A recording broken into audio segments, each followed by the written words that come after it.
Liquor గురించి మాట్లాడుతున్న చంద్రబాబు గారు, మీరు ఎన్టీఆర్ వారసులా? ఎన్టీఆర్ ఆశయం ఏంది? ఈ రాష్ట్రంలో సారా ఉద్యమం చేసి తెలుగుదేశం పార్టీ సారాకు వ్యతిరేకంగా నిషేధం పెట్టి తీసేస్తే ఆయన కుర్చీలోంచి ఆ రోజున్న వ్యాపారస్తులతోటో మీరు కొమ్మక్కై ఆయన దించేశాక మళ్ళీ లిక్కర్ని నీ అనుకూల పత్రికల్లో రోజు కథనాలు రాపించి లిక్కర్ అవసరమని రాపించారు. లిక్కర్ వద్దని రాసిన పత్రికలే మళ్ళీ పరిమితంగా లిక్కర్ ఉండాలని చెప్పి రాపించిన ఘనత ఆ పత్రికల క్రెడిబిలిటీ ఇక్కడ మనం ప్రశ్నించుకోవాలి. లిక్కర్ని ప్రవేశపెట్టమే కాకుండా చీప్ లిక్కర్ని కూడా ప్రవేశపెట్టి మళ్ళీ దాంట్లో బెల్ట్ షాపులు ఇచ్చి ఉగ్గు పాలతో తాగించినట్టుగా మంచినీళ్ళు లేని గ్రామాల్లో కూడా నువ్వు లిక్కర్ అవైలబిలిటీ తీసుకొచ్చి ప్రజలు గ్రామాల్లో మీరు రాకతలికి చంద్రబాబు నాయుడు గారు రాకతలికి ఊరి చివర ఎక్కడో ఒక మూల ఉండేది. మండలంలో పెద్ద గ్రామాల్లో 2-3 గ్రామాల్లో ప్రభుత్వ సారాయి దుకాణం అని ఉండేది. అక్కడికి పోయి తాగి రావడానికి మనిషి సిగ్గుపడతా ఉండేవాడు. సారా తాగిన మనిషి పగలు ఇళ్ళకు కూడా వచ్చేవాడు కాదు. పొద్దుపోయాక ఎవరు చూడకుండా ఉన్నప్పుడు వచ్చేది, ఇళ్ళకి చేరేవాళ్ళు ఆ రోజుల్లో. నువ్వు వచ్చాక జనరలైజ్ చేసి అసలు తాగనోడు మనిషే కాదు అన్నట్టు క్రియేట్ చేసి ఎలక్షన్లో మందు పంపిణీ చేసి ఇంటింటికి సీసా ఇచ్చి ప్రతి మనిషిని తాగుబోతులుగా మార్చింది నువ్వు కాదా చంద్రబాబు? 15 సంవత్సరాలు, ఇప్పుడు 4వసారి. నువ్వు 4 టర్ములు ముఖ్యమంత్రి అయ్యి నువ్వు ప్రభుత్వం నడిపేదంతా సారాయి మీదే కదా, నీ పార్టీ ఆదాయం అంతా సారాయి మీదే కదా.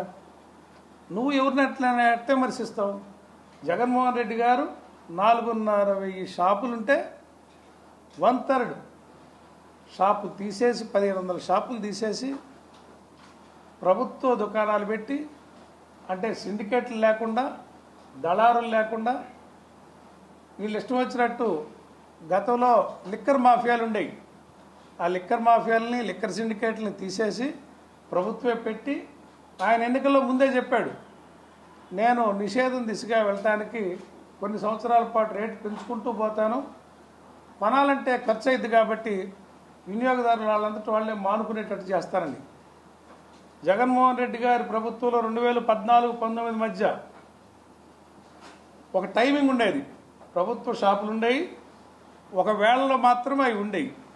ఇవాళ అర్ధరాత్రి అపరాత్రి ఉందా? అసలు ఒక టైం ఉందా? ఏటైనా పాప వాళ్ళు మీరు ఇచ్చిన పర్మిట్ రూమ్లో తాగటం, బెల్ట్ షాపుల్లో పల్లెటూరులో తాగటం, ఎక్కడ పనుకోవాలో అర్థం కాక డివైడర్ల మీద పనుకుంటున్నారు. రాత్రిపూట మీరు పోయి టౌన్లో తిరిగితే అర్థమైద్ది.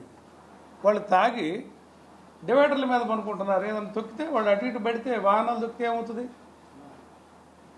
అసలు ఏ ప్రభుత్వం అన్నా పంట పండించేవాడికో ఉత్పత్తి చేసేవాడికో సబ్సిడీ ఇవ్వటం సహజం. నేను ధరలు తగ్గించి అమ్ముతాను అంటే అది ఒక స్కీమా? సారాయి ధరలు తగ్గించి నేను అందరికీ అందుబాటులో ఉంచుతాను, దాంట్లో మళ్ళీ మా పార్టీ వాళ్ళే టెండర్లు వేస్తారు, మా పార్టీ వాళ్ళే చేయాలి, ఇంకొకరు కొత్త వాళ్ళు చేయకూడదు, చేస్తే కేసులు పెడతాం. ఒకవేళ ఏ పార్టీ సంబంధం లేని వాళ్ళు ఆ వ్యాపారంలోకి వస్తే సిండికేట్లో రావాలా, సిండికేట్లో రాకపోతే వాళ్ళ మీద రైడ్లు చేపియాలా, వీళ్ళందరూ సిండికేట్లు మళ్ళీ ఎమ్మెల్యేలకి వాటాలు ఇవ్వాలా, ఎంఎస్పీ ప్రైస్ గమనిస్తానని చెప్పి నువ్వు ఇప్పుడు ఎంత అమ్ముతుంది? బాటిల్కి 40 రూపాయలు, ఫుల్ బాటిల్కి ఎక్స్ట్రా ప్రైస్ అమ్ముతున్నావు. ఈ లంచాలన్నీ ఎవరికి వెళ్తున్నాయి? ఎమ్మెల్యేలకి షాపుల్లో వాటాలు ఇచ్చారు. ప్రతి షాపులో వాటాలు ఇచ్చిన మాట బహిరంగ రహస్యమే కదా, అందరు చెప్పుకుంటుందే కదా. మరి అధికంగా అమ్ముతున్న వాటర్కి 10 రూపాయలు, ఫుల్ బాటిల్కి 40 రూపాయలు ఎక్స్ట్రా అంట. ఈ డబ్బులు ఎవరికి పోతున్నాయి? డిస్టిలరీలు జగన్మోహన్ రెడ్డి గారు ఒక్క డిస్టిలరీకి కూడా అనుమతి ఇవ్వలా, కొత్త ఫ్యాక్టరీకి ఒక్కటి కూడా అనుమతి ఇవ్వలే ఆయన. నీకు గతంలో నువ్వు ఇచ్చిన అనుమతులే అదనంగా నువ్వు పెట్టిన ఫ్యాక్టరీలే, నువ్వు తీసుకొచ్చే బ్రాండ్లు, నువ్వు పరిమితమైన బ్రాండ్లు. ఒక సర్వే చేపిస్తారు, అల్లా బ్రాండ్లే కావాలని జనం అడిగినట్టు ఎవరు? కొన్ని బ్రాండ్లు 4-5 బ్రాండ్లకే పర్మిషన్లు ఇటు, ఆ బ్రాండ్లకి ఇస్తున్నాను కాబట్టి వాళ్ళ కాడ లంచాలు తీసుకోవటం. మా ప్రభుత్వంలో ఇవన్నీ లంచాలు తీసుకునే పని అయితే తక్కువ వేళల్లో షాపులు ఎందుకు పెడతారు? కరెక్ట్ ఒక టైంకి ఎందుకు మూసేస్తారు? ఒకే టైంకి ఎందుకు తెరుస్తారు? 24 గంటలు తాపించలేదే? మద్యాన్ని ప్రోత్సహించి మద్యాన్ని తక్కువ అమ్ముతున్నాను మీరే దాగండి అని చెప్పి ఇటువంటి ముఖ్యమంత్రి చంద్రబాబు నాయుడు గారు, ఇది ఒక విచిత్రమైన పరిస్థితి. ఇవాళ రైతులకు గిట్టుబాటు ధర ఇవ్వటంలో అన్ని పంటలకు నువ్వు ఫెయిల్ అయ్యావు, ఆరోగ్యం విషయంలో నువ్వు ఫెయిల్ అయ్యావు, వెల్ఫేర్ స్కీమ్స్లో నువ్వు ఫెయిల్ అయ్యావు. పక్కదారి పెట్టించడానికి ప్రత్యర్థి పార్టీల మీద తప్పుడు ఆరోపణలు చేసి నిరాధారమైన ఆధారాలతోటి ఇవాళ మా జగన్మోహన్ రెడ్డి గారిని ఏదో ఒక నెపమేయాలనే ఉద్దేశం చూస్తూ ఉంటే ఇది ప్రజలు హర్షించరు. ప్రజలు మీకు తగిన బుద్ధి చెప్తారని కూడా ఈ సందర్భంగా తెలియజేస్తూ ఉన్నా. దించాక ఆయనకి గ్లామర్ లేక అడ్డదారిలో నువ్వు అంతకుముందు బామాక ఆది నుంచి మాకు మీరు అనుకునే వ్యక్తులకి మా పార్టీకి ఏ సంబంధం లేదు. ఊహాగానాలకు మేము సమాధానం చెప్పాల్సిన పని లేదు. అక్రమాలు చేసేవాళ్ళు ఎవరు అధికార పార్టీలు ఉంటే వాళ్ళు వెనక్కి తిరుగుతుంటారు.